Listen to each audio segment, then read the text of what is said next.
Okay, I'm now live. Hello, people who are there and soon to be there. Okay, I'm just gonna give it a moment to just wait for some people to join before I get started. In the meantime, you can watch me have a sip of wine.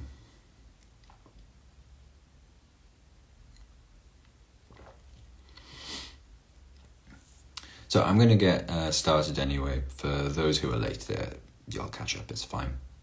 I just wanted to say hello. My name's Tom. I'm head of content and I'm one of the senior teachers here at Intrepid English. I wanted to welcome you to our Instagram Live. It's just me today, a little bit of a solo act, but I'm going to discuss our revamped novel writing course. I'm going to start by telling you a little bit about the course, and then I'll read a bit of my writing, and then if there's some questions, we can do that. But first, I want to just want to tell you a little bit about myself. I'm a Welsh writer based in Edinburgh, where I currently am, and it is very, very cold. I have an MA in creative writing and a BA, which was a mix of language, literature, and writing. In 2021, I was awarded a New Writers Award from Scottish Book Trust, and I'm currently being mentored by the absolutely fantastic Claire Askew. Empire of Dirt, my poetry pamphlet, was a Poetry Book Society selection and published by Red Scroll Press in 2019. I was highly commended in the Verve 2020 poetry competition, and my work was featured at Butcher's Dog, 14 Poems, Best Scottish Poems 2019, the Amsterdam Quarterly, and Other Poems, Glasgow Review of Books, among others. And I was a writer in residence at Arteles in Finland, which actually was much colder than Edinburgh, but loved it. Just wanted to briefly discuss the revamped novel writing course, which began last year as a 30-day writing challenge. And we had such a great response from everyone that we thought, well, why don't we turn it into a course? And it launched last year, but I've had time to go back in and add new bits of material. And especially in the month of November, which is a very special month for writing, as it's National Novel Writing Month, or as it goes on the internet, NaNoWriMo, apparently. So some people have had really great success and completed their whole novel within a month. At Intrepid English, we don't really believe in putting extra stress on yourself. We want to empower you, our students, our future students, to develop personally and professionally, and to feel more confident and make a positive impact. So therefore, our novel writing course is not about you completing your novel in a month. It's really about experimentation. I'd personally rather see you perfecting your writing skills than finishing an enormous novel that you'll eventually have to rewrite. So the important lesson here is to write at your own pace. And that's what the novel writing course is all about. Over the past few months, as I've gone back in and added to the course, there are lots of new things that you can find. Among those are 3 new topics, which include how to plan your novel, the rhythm of language, and how to create conflict. There are more prompts and more examples throughout the course, so you can find those in the different lessons and the different topics. And there's an exclusive personal essay by myself, which is about teachers, about the teachers that I've had through my education and the influence that they've had on me. So I thought that would be prudent to the course. So that's the novel writing course. In a sense, that's what's been added to it and why it's the revamped novel writing course. So I hope you'll go in and enjoy it. And of course, if there's any questions, you can post in the comments or just message us, of course. So now's the part where we sort of sit back and I'm going to read a little bit to you. I realise we've only been here for 4 minutes, but it's flown by. But basically, I'm going to read from a section of my novel, which is a political fantasy novel. Back in February, I read a chapter from this novel, which featured the character of Alice from Wonderland. And if anyone was watching Bake Off last night, you'll know that Wonderland was featured in the Showstopper. So, But the novel features places and characters that we know from novels that we've read.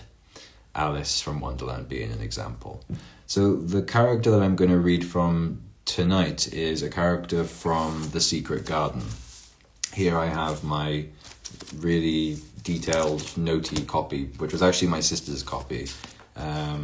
There's her name, there's mine, from when she was about 12, and I must have nicked it off her, stolen it from her.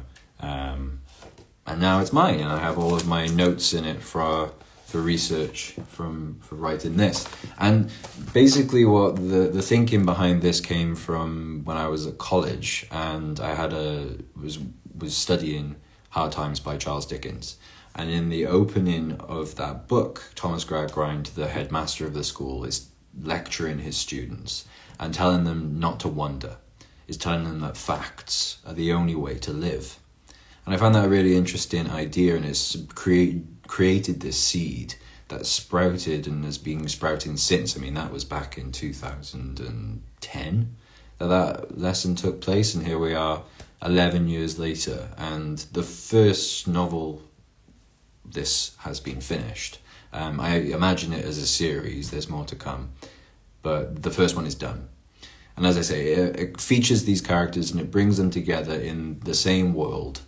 And the only other thing you have to know is it's in close third person.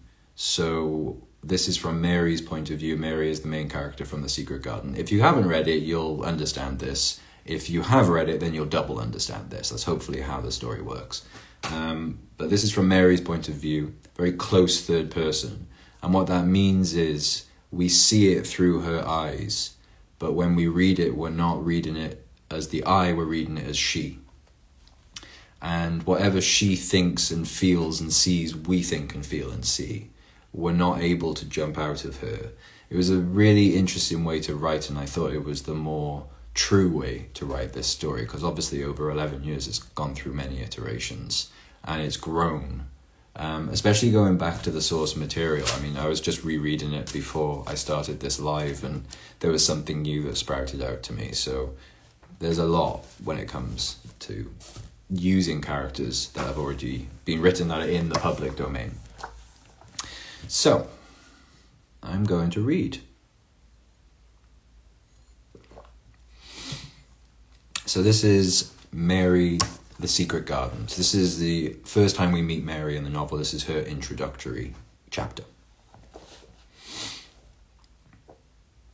The secret garden is rotten, is a place of chaos, of crumbling trees sprouting fat insects, of lilies that fight one another as bitter chrysalises implode. It is a place of unknown noises where twigs snap and trees whisper. It is a place of desperation where the cries of dead poets and runaways reverberate. It is a place of death. The robin redbreast is dead, the grass is dead, the roses are dead in pompanella rot, and the ranculus radiant is dead in the deadwood. Dead, dead, and dead again, that is all this place knows. And yet in its death it has become somewhat alive, alive with despair, free without rules. Among it at first she felt scared, but there is always fear in the unknown, in the darkness. These are things she has become used to. She, the keeper of the garden. This is not the secret garden Mary Lennox grew to know. This garden she planted when she was a girl has changed beyond her control. Now at the age of 31, she has learned its strange new customs. She has spent years here searching. From Campanella in the east, where the laboratory resides like a great fortress, to the choking driftwoods in the north. To the south there's Lilyfoot and other realms she dare not go. The heart of the garden is big enough without venturing elsewhere. It rests between two places she calls Lilium Loch and Delphinium Plot. She stays away from the secret garden, for she knows it leads to the top hats. One day she thinks, I will gut your city like you did my garden, one day. She is as patient as a shark smelling blood. The skies are rarely blue here. They're sticky, like sheets left out in Greece grey and congealed with flecks of growling black cloud. Clumps of grey snow comes down in ugly, thick envelopes. Mary used to hold out her hand and gather the flakes in her palm. That was when she didn't realise what it was. Dust, the death of imagination. The children stopped believing, the fairies died, and the dust came sprouting from the heavens, choking all the trees and plants of the garden. The garden was not always this way. The rose bushes would bloom, and the crocuses and snowdrops rain down. This was her kingdom, her escape land, her private space. Now it's a labyrinth metropolis, splintering, sprawling, cobwebbed, a kingdom of death that has grown and keeps growing. She looks to the east. In the distance she can see the moorland where fires still rage from years before. Black smoke puffs out of Misselthwaite Manor's broken mouth, clinging to the air above. This is another place she dare not go. Misselthwaite is full of memories, and it's miles away anyway. She can't see it, just the smouldering that never goes out. I'm haunted enough already, she thinks angrily. The secret garden is her only true home because it is the home she has chosen. Before that, it was India. Her experiences of this place has clouded her overall view. She despises India, for it reminds her of big silent rooms that not even her imagination could fill. It reminds her of her parents, her father who was too drunk to even know he had a daughter, and her mother who always threw parties so she wouldn't have to be alone with her daughter. Mary knew from a very young age that her mother simply didn't like her. So Mary hated her mother, and even though she died over 2 decades ago, Mary is glad of that fact. She still hates. She still does not forgive. A nasty, spoiled pig, that's what they called her, and what Mary grew to know of herself. Tyrannical, ugly, disagreeable, selfish. She thinks of 4-poster beds, but tries to wipe the image from her mind. It makes her think of the cholera that broke out in India, and the way people panicked and screamed, and suddenly there was no panic and there were no screams, and that was far more frightening. That silence again. She hid in her room for a month. Nobody knew she was there because she was never really there to begin with, apart from her servants. But they were the first to die. No, she doesn't like India, the first place she knew as home, but never was. Then came the dreary Misselthwaite, the Yorkshire moors of all places. What could be bleaker? And the first person she met was the prune-faced Medlock with her stern eyes and her jangling keys. Medlock, the housekeeper, was hard to pin down. In the early days, Mary spent little time thinking of her, but as the years went by, as her cousin Colin grew stronger, as her uncle seemed to fall back into his old ways, hiding in his study, she would wonder about Medlock. "Who are you?" she would ask herself. This keeper of keys, this woman so concerned with order, always shouting, "Button up your shirt, don't get up to mischief, tie your shoelaces properly, don't think too hard, make your bed properly, never wonder." Mary has always hated being told what to do, and yet she seemed to admire this woman. There was a time Mary can remember in that dusty memory of hers that she even sought Medlock's approval.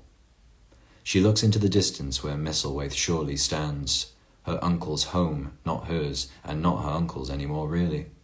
He's dead. Martha is dead. Dr. Craven is dead. Mary saw his head caved in on the front lawn as she escaped. And the others, she doesn't want to think about them. She doesn't want to think about any of them. So she breaks into a sprint. She hurdles herself through daffodils that turn to powder, weeds that rip up their roots, skeleton trees that croak and shudder. She is hunting. She enjoys it. It gives her a sense of purpose. It stops her from going mad. She doesn't just hunt for food, although if she could find a rabbit or a lost pig, she would eat properly for the first time in months. She hunts the phantasms, beasts from the other lands, a gang of shapeshifters, 1 minute a serpent, the next a dragon, created, or so Mary thinks, to terrify the runaways. The top hats prefer this place to be abandoned, she thinks. They prefer the world to live in fear. But I am not the world. She goes on. In her hand she holds the spear she fashioned from a piece of bark. Attached to her belt are the 3 blades she took from corpses. Mary wears a pair of trousers and a shirt. Over her shoulder she carries a bow and arrow. Her dirty brown hair is tied back in a bun. She is a tall, stocky woman. Her eyes are dark brown, quick, furious like a leopard.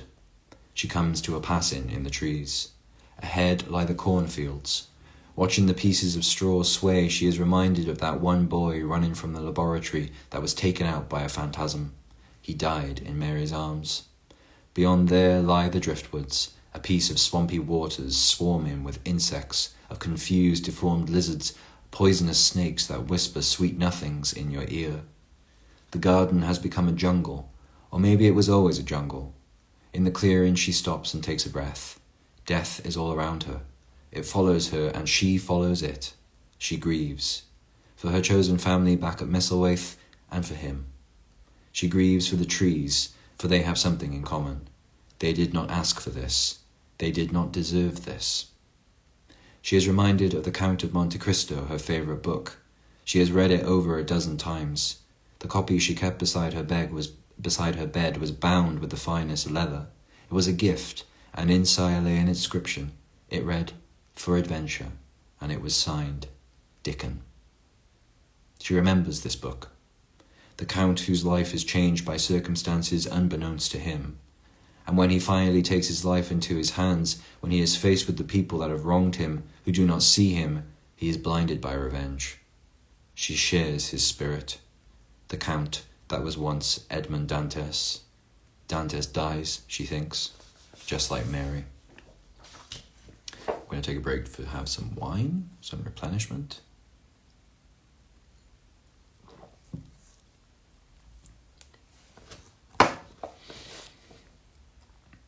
Suddenly, and only for a moment, she thinks she sees a man. She thinks she sees broad shoulders, olive skin, and a wave of brown hair moving quickly. Mary blinks. The sight is gone before it ever really started, or maybe it was never there. But when she walks away, she looks over her shoulder just to be sure. What if? No, he's dead. He's dead, along with all the rest, like poor Martha and her mother Susan. Mothers. The word leaves a bitter taste on her mouth. There had been a time when Mary wanted to hear about mothers. She wanted to hear the mother of Misselthwaite's pearls of wisdom, her belief in the secrets of children, her enjoyment of their mischief. The mother was Susan Sowerby, Dickon and Susan's mother by blood, Mary's by spirit. When Mary and Dickon were young, and would run in the walled garden and would talk to the robin redbreast and plant bulbs for spring, Susan would weave tales of magic and fairies. She always asked Mary about India, probed her to remember something good, to spin her own stories. She wanted her to be a storyteller.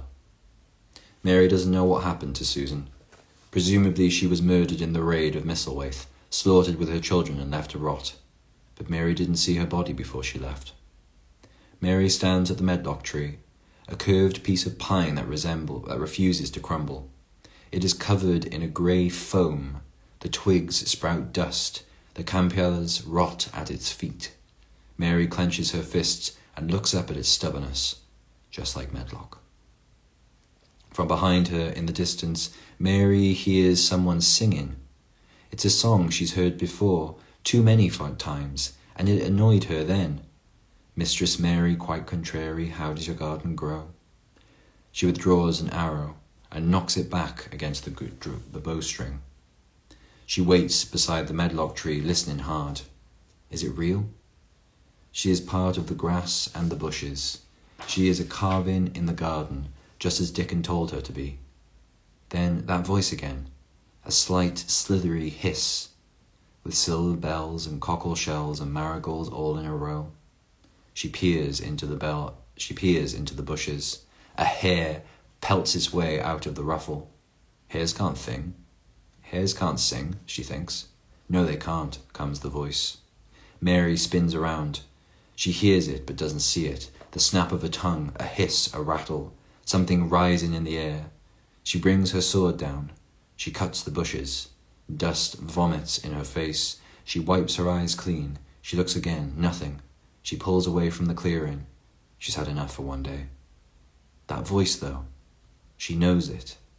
It sounded like hers. Mistress Mary, the voice will say again, and she will reply, I am not that girl anymore. So I'll stop there. I mean, the chapter goes on to stay with Mary, because each chapter, as I say, focuses on a specific character and stays with them for a little while, and tells it from their point of view. And very much the opening chapters of all of the main characters are sort of nods to the actual books they came from. So this novel, in a way, is a sequel to all of those books. It's a sequel to The Secret Garden, and a spin-off in the same way. It directly references things that happen. And even in the process of writing, I was taking words and phrases from the original book and putting them into this to almost make them sort of like Easter eggs, where you have that in TV shows, where, you know, I think of something like Watchmen that came out recently in 2019, I think it was, which was an amazing TV show with HBO. And that's based on the graphic novel, and that worked as a sequel to it and a spin-off at the same time. And throughout the show, you would see nods to the original comic book, which were these Easter eggs. So throughout the story that I'm writing, or have written, you see these nods to the original source, to the original books. So yeah, I mean, that's exciting. It's exciting to do. And yeah, I hope you enjoyed Mary. I mean, she's definitely one of my favourite characters. She was always my favourite, and then someone new kind of came along and shoved her to the side. But Mary is close to my heart. And as you probably gathered from death being mentioned so many times, death is a huge theme in the novel, and grief is a huge theme, especially for these characters who have come on a journey beforehand. When you think about Mary in the original book, The Secret Garden, she doesn't know how to connect with people at the beginning of the book, and she goes on this journey and finally does connect. And I thought, well, what happens if all those people were taken away from her? What would happen to Mary? And the only thing she knows how to do is to revert back to her older self. And she's very angry. That's the only thing she knows how to feel, really, to deal with what's happened to her. And that's a theme, as I say, for all of the main characters. Everyone's lost someone, and that drives them all in different ways. So yes, that's what I'm working on. And I'm very, very privileged to work for Intrepid English, who champion me and support me when it comes to my writing, and have given me this time to give you the novel writing course. I mean, it's a privilege to have put it together and to have added new material to it after this time as well. Yeah, I hope you enjoy it. So I'm going to wrap up, and I thought that I was doing a podcast with my friend Sabella a while ago now, but I really enjoyed doing it. And at the end of the podcast, she asked me for some recommendations, so I thought I would kind of nab that from her. I'm sure she won't mind. To just recommend some things that I've been watching and reading at the moment. So my TV recommendation is Dickinson, which is an amazing TV show about the poet Emily Dickinson. And it's very modern. They speak in a very kind of modern dialect. And it's very funny and comedic, and joyous, and very queer as well, because she was a lesbian, and they really play around with that in the show. So great fun. Really enjoy it. Would highly recommend it. A film that I really love that I watched recently was called After Love.